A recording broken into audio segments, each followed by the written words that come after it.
Anoche, bueno, nos enteramos de una noticia muy triste para todos aquellos, bueno, que somos santafesinos y que amamos nuestro rock. Se nos fue el querido Leonardo Moscovich, guitarrista histórico de La Cruda, antes de Matt, Mambo Negro, acá este gran proyecto post La Cruda que tuvo junto a Martín Zaragoza y Ale Collados. Bueno, estaba atravesando una enfermedad terminal y bueno, ayer nos dejó clase 73, somos de la misma generación, yo soy fines del 72. Acá muestro este autorretrato porque este fue el primer y único, o sea, el disco debut de Mambo Negro, el primer disco, el único disco larga duración, como se decía antes. Obviamente el arte de tapa de Leo, además un gran tatuador, un gran ilustrador que llevó adelante el año pasado, perdón, en 2023, si no me equivoco, Desinteligencia Natural, su primera muestra en la imprenta, que es un lugar enorme que se reacondicionó para el evento, muestra en la que también estaban Carto Mondes y el señor Ricardo Calanchini.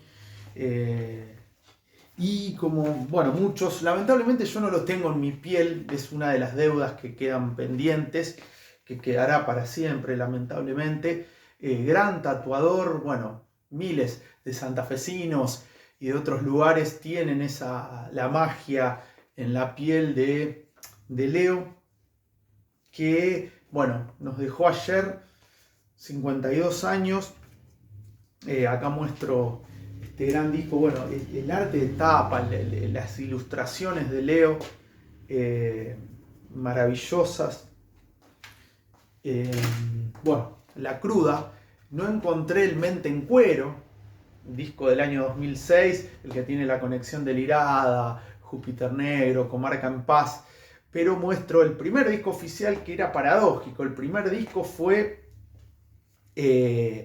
un disco en vivo en las fiestas de fin de siglo. El primero lo habían grabado en el 97, me acuerdo, el negro Rodrigo González, gran amigo de toda la vida.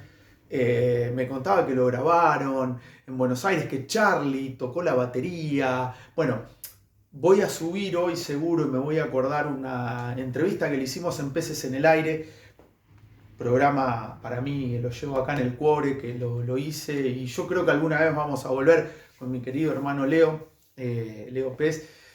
La última entrevista del último programa de Peces en el Aire, que fue el 27 de diciembre de 2019, un par de meses antes de la pandemia, fue justamente a Leo, y ahí, bueno, nos comentaba, hablábamos de un show que se iba a dar ahí de La Cruda, reencuentros, mágicos reencuentros.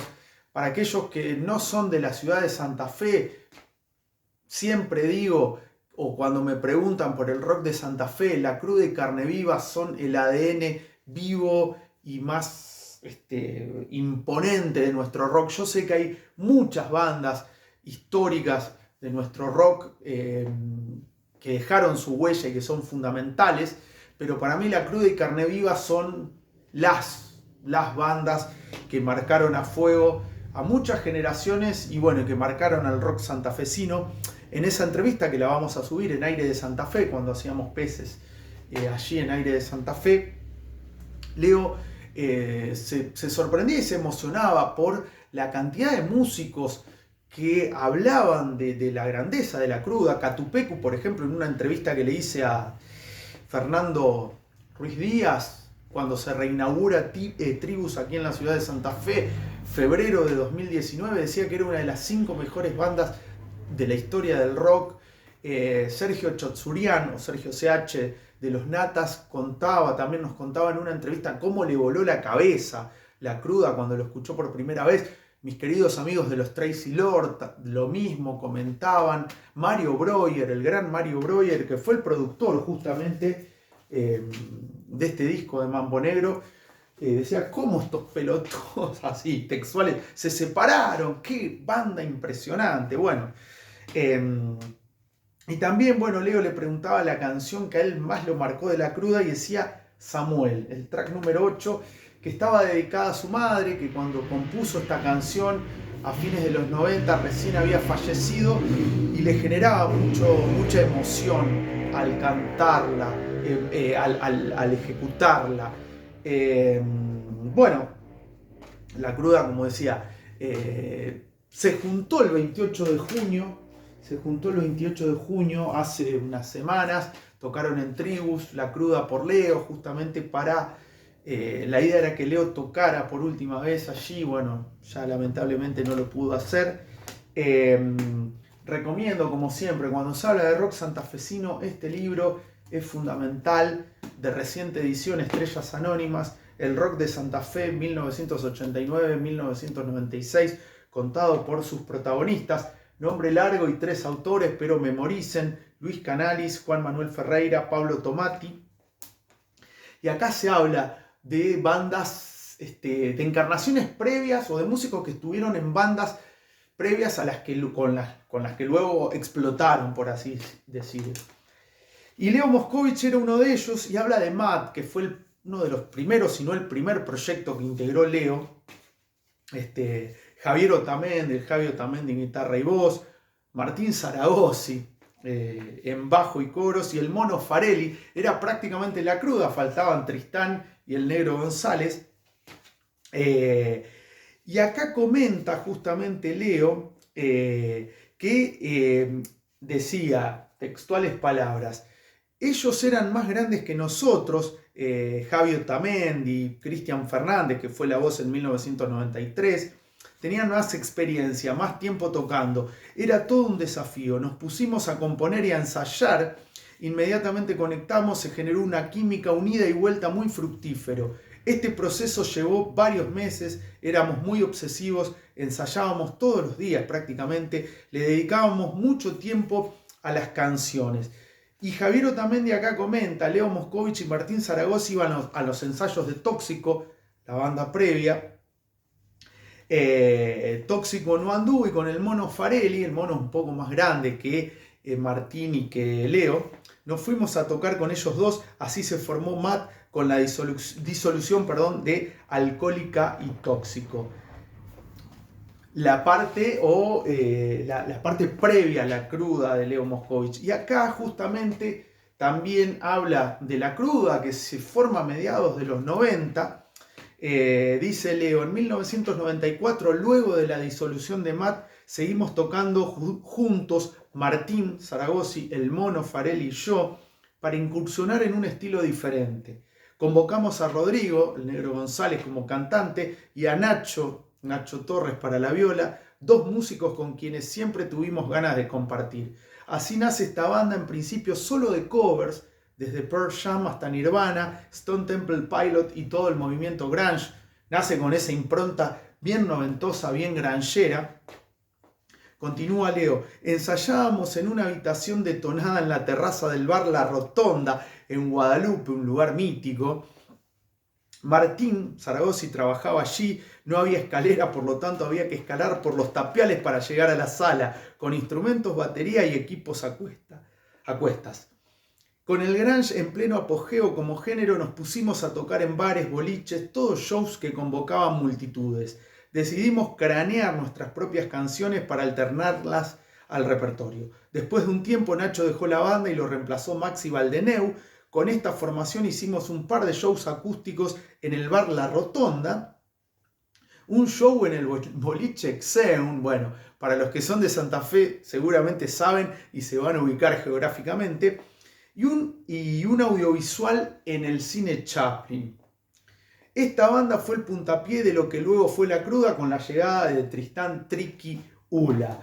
Muy interesante, porque acá se conoce al Leo pre La Cruda y al Leo Moscovich cuando se empieza a cranear, según propias palabras, La Cruda. Y acá también tengo un testimonio para mí muy importante. Esta es la última revista Madhouse que se editó en formato físico. Noviembre de 2001, aparece Scott Young de Anthrax, y bueno, toda esa estupidez que había, que el gobierno de Estados Unidos quería que cambien el nombre por el tema del Anthrax, ¿se acuerdan? Que se dio cuando volaron las Torres Gemelas y bueno, querían que la banda cambie de nombre. Bueno, hay una nota a la cruda de Sebastián Feijó y a que no saben quién fue el entrevistado. Sí, Leo Moscovich. Y es muy interesante. Y hay un par, bueno, son 7 preguntas y sus respectivas respuestas, pero me detengo en algunas. Le pregunta, ¿qué tan difícil se hace para una banda de Santa Fe alcanzar un lugar en la escena nacional? Leo Moscovich, para una banda de Santa Fe que no está radicada en Buenos Aires, la verdad que es medio complicado, sobre todo en el aspecto económico. Armar una fecha, por ejemplo, nos sale mucho más que a una banda de capital, por el flete, la movida. De todas maneras, nos arreglamos para tocar todo el tiempo en capital porque sabemos que es el camino para hacernos nuestro lugar en la escena nacional. En poco tiempo, algunos de nosotros pensamos mudarnos a Buenos Aires. También el periodista le pregunta, es raro que un primer disco sea en vivo en las fiestas de fin de siglo, ¿por qué tomaron ese camino? A lo que Leo responde, la idea de hacer un disco en vivo surgió a raíz de una cuestión de presupuesto. Además queríamos grabar varias nuevas canciones que estábamos tocando y no estaban en la primera producción que habíamos hecho en el 97, que nos sirvió para difundir en un principio la música de la banda. Y también nos pareció original sacar un primer disco en vivo, lo cual es súper original. Y la última que leo aquí, ¿cómo le describirían la cruda a un pibe que jamás los escuchó? Pregunta trillada pero interesante. Siempre definimos la cruda como una banda que hace la música que le sale. Tenemos gustos e influencias musicales diversas y eso a la hora de componer hace que mezclemos ideas y formas de tocar y salgan cosas variadas. Pero sobre todo pensamos que la música de la cruda es, valga la redundancia, cruda y poderosa. En los shows nos gusta transpirar la camiseta.